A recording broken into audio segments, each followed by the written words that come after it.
A partir de estos momentos, nos enlazamos con las regiones del país a través de Conexión Perú. Te informamos y te acercamos al Perú.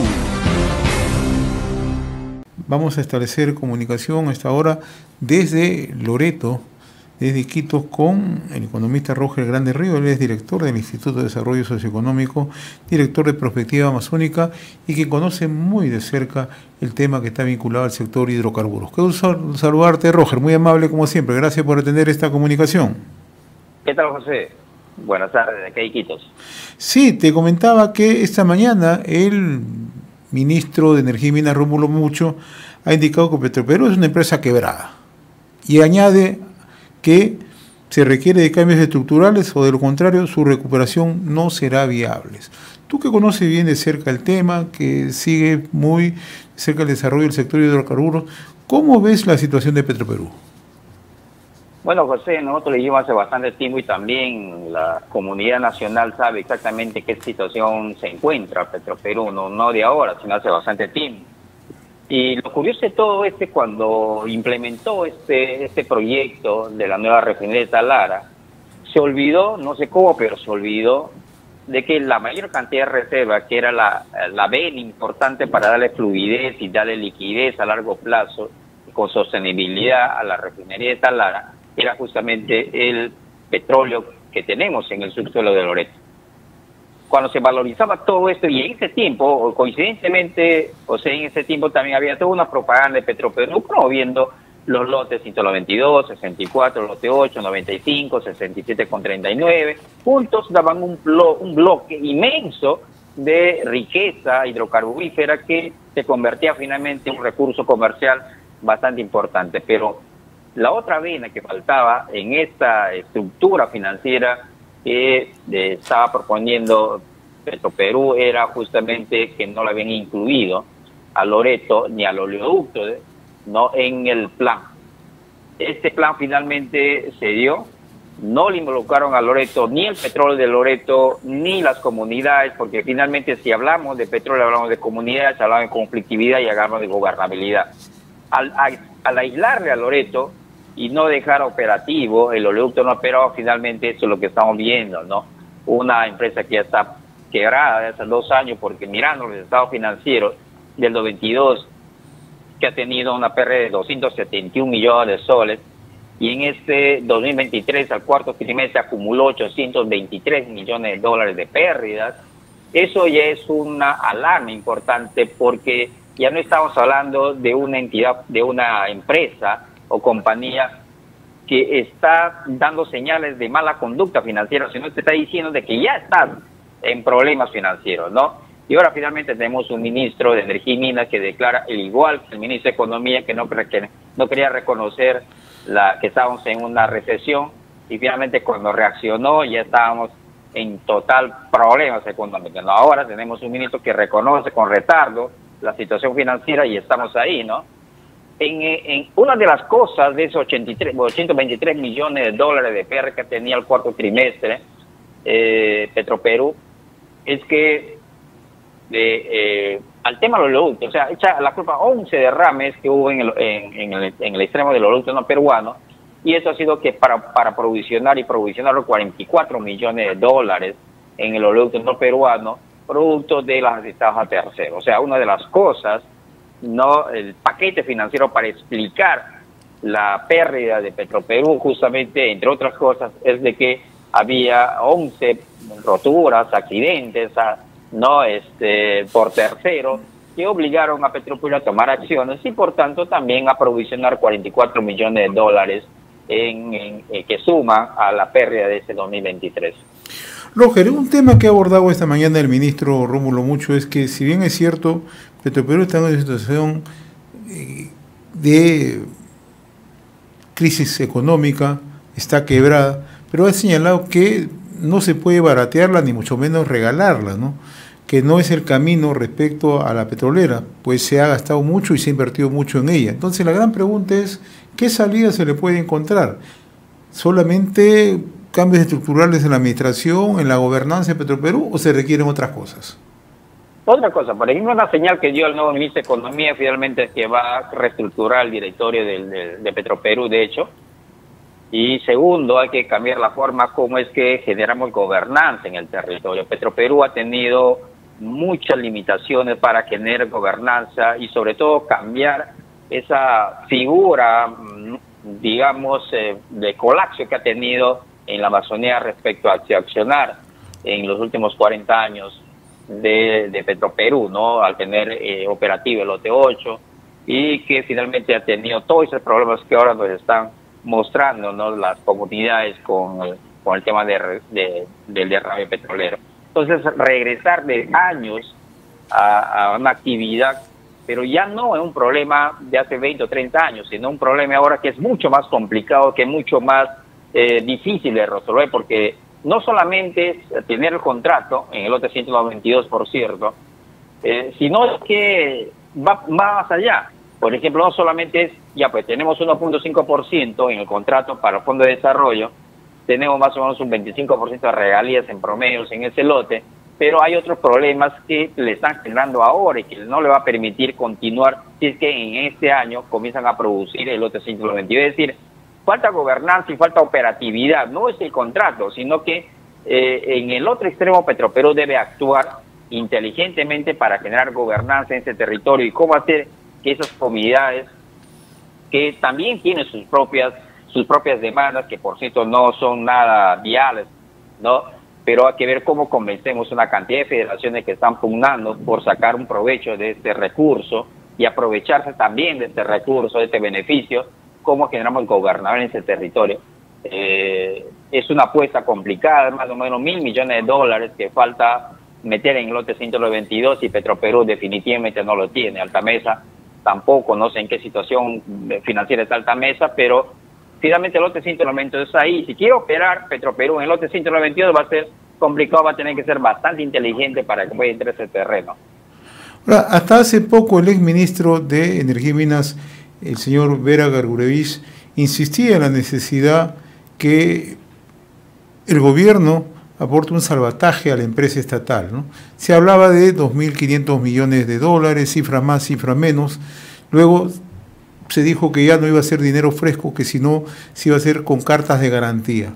Pero a la luz de lo que estamos escuchando, tanto del ministro de Energía y Minas, Rómulo Mucho, como del ministro de Economía y Finanzas, el señor Arista, ¿cuál crees tú que se puede presentar como salida si es que en las actuales circunstancias el gobierno no, parece ser que no va a inyectar dinero fresco, pero se iría por una segunda posición? Porque cuando dicen no vamos a baratear, pero tampoco vamos a regalarla, no hay el objetivo, no hay la decisión de decir vamos a colocarla, ¿no?, ya en un proceso concursal. Yo creo que la opción última es esta, ¿no? Porque si bien es cierto, con una empresa quebrada, y es una declaración del propio ministro, significa que tus acciones van a bajar y que el capital tuyo, la infraestructura tuya, que está deteriorada, por cierto, va a tener que negociar a precio huevo, como dicen, ¿no? Pero tampoco es eso, tampoco es tener un capital que es patrimonio nuestro, más allá de los recursos intangibles que hay allá, pero hay un recurso en el subsuelo que es enorme y que necesita sacarse bajo condiciones, pero esa infraestructura que tenemos en el lote 192 va a tener que ser cambiada totalmente para generar una nueva infraestructura que sea mucho más, digamos, amigable con la naturaleza y con el medio ambiente. Yo creo que no hay que dar ese mensaje negativo de que la empresa está quebrada, porque finalmente lo que te van a hacer es negociar a precio cero y podría regalar la infraestructura que hay, cosa que no se quiere, ¿no? Finalmente hay que buscar, digamos, cosas creativas, propuestas inteligentes para poder tener un valor real, ¿no?, en el precio de mercado, en la medida que todavía de repente hasta el 2035 tenemos un petróleo que va a seguir por arriba o alrededor de $85 y ya iba a la baja, ¿no? Tenemos todavía unos 10 o 12 años para poder en esta actividad y creo que podría generar un valor de recupero bastante importante. Ahora, lo que sí he escuchado esta mañana del ministro es que en la actual circunstancia Petroperú tiene muchas joyerías, dice, ¿no? Tanto en los beneficios que obtienen directivos y empleados y también los sindicatos, ¿no? Pero ¿cuánto significaría este recorte si es que el gobierno toma esa decisión? O el directorio, mejor dicho, de Petroperú toma esa decisión. No va a ser, digamos, Claro, sí. una cantidad que permita de un salvataje, ¿no? Va a ser un recorte quizás significativo, pero que es muy mínimo para las condiciones que requiere Petroperú. Claro, tiene que ser integral, José. En realidad no solamente es mirar los activos que tenemos, Claro, que tiene Petroperú y cómo finalmente podemos ponerle en valor, o en todo caso liquidar aquellos activos que no es necesario, pero que necesita liquidez en estos momentos, ¿no? ¿Cómo formamos liquidez o cómo formamos de repente un fideicomiso en función de un futuro de ingresos que podría generarnos? Hay cosas que se puede hacer, pero si puedes vender activos que no le estás utilizando ahora, puede movilizar recursos frescos a la institución, pero eso no le va a quitar nada respecto al tema de la situación financiera que está. O sea, venderá algo, venderá poco, venderá mucho, pero finalmente la quiebra está ahí, los números están ahí y están rojos, su estado financiero. Eso no lo va a cambiar nada en el mundo. Necesita una nueva posición. Yo creo que reestructurar el directorio sería interesante para ver una nueva señal que finalmente se está cambiando la posición, no solamente comercial de la empresa, sino también financiera presente y futura, ¿no? Hay que darle garantía para que los nuevos operadores que trabajen con él o son socios pueden finalmente generar confianza en una nueva reestructuración de Petroperú en tiempos difíciles y también de cólera, ¿no? En el caso de las comunidades que no quieren saber o muy poco de Petroperú como ente operador. Ahora, ¿cómo va a afectar a la Amazonía, especialmente a Loreto, esta situación de Petroperú, Roger? ¿O cómo está afectando?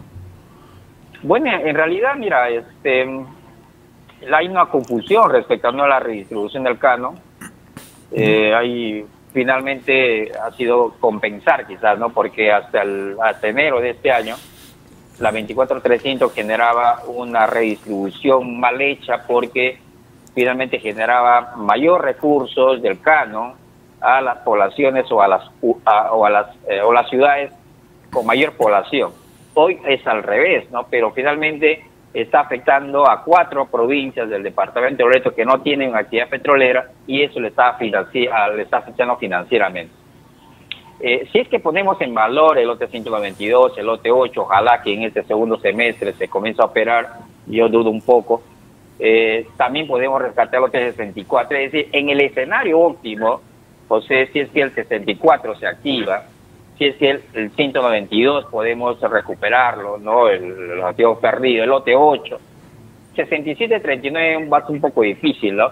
Pero si estos 3 lotes comenzamos a trabajar más el 64 que se puede incorporar, que es una pepita de oro, podemos tener de pronto un canon mucho más grande, unas regalías importantes, pero también una reflexión para Loreto, los nuevos recursos que podría generar como renta petrolera podría ser utilizado, no lo que se ha utilizado en los últimos 50 años, sino como podríamos reflexionar y hacer que esta nueva recurso que va a entrar, que va a ser probablemente importante en el imaginario de que todos los lotes comienzan a producir más allá del lote 95, es de que podemos hacer un esfuerzo y trabajar en la reconstrucción o la reestructuración del aparato productivo. Eso es lo que nuestro principal problema como Loreto, pero finalmente no tenemos, digamos, jefe de pliego, líderes que nos digan qué es lo que tenemos que hacer con este recurso. Hemos escuchado voces de todas partes, alcaldes, gobernadores, pidiendo más dinero, pero el problema de Loreto no es presupuesto, no es dinero porque sí hay, el problema es hacer gestión y generar gobernabilidad.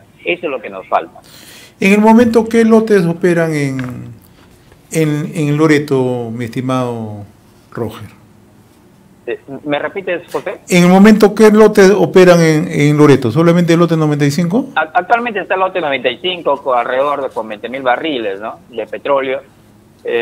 Creo que no sé si va a ser su hegemonía igual que el año 23, pero todavía tenemos un lote 95 para rato hasta el 2041, ¿no? Lo curioso es de que hay un problema de dinámica poblacional también en el lote 95 por el efecto del bono. Hay mucha gente que está saliendo de las poblaciones alrededor de Requena, la capital principal, la capital de la provincia de Requena, y se están dirigiéndose hacia Puinahua, ¿no? Por el efecto de los bonos, ¿no? Y en realidad es una cosa más complicada aún, porque el concepto de Petrotal era justamente ese 2.5 habilitar para que se genere gobernabilidad. Hoy han aparecido otras nuevas generaciones, un frente patriótico, no en complicado, un sancochado, digamos, de organizaciones que están pugnando por administrar el Fondo de Desarrollo, ¿no? En realidad, yo lo estoy viendo un poco difícil el tema de gobernabilidad en ese territorio, a pesar de que va a tener muchísimo dinero a partir de este 2024. Roger, como siempre, muy agradecido por esta comunicación a través de Conexión Perú y en RCR, Red de Comunicación Regional. Ha sido un gusto conversar contigo, como siempre, muy gentil. Muy bien, José. Buenos días y saludos. Gracias. Hemos presentado Conexión Perú. Mañana retornamos para seguir informando y acercándote al Perú a través de Conexión Perú.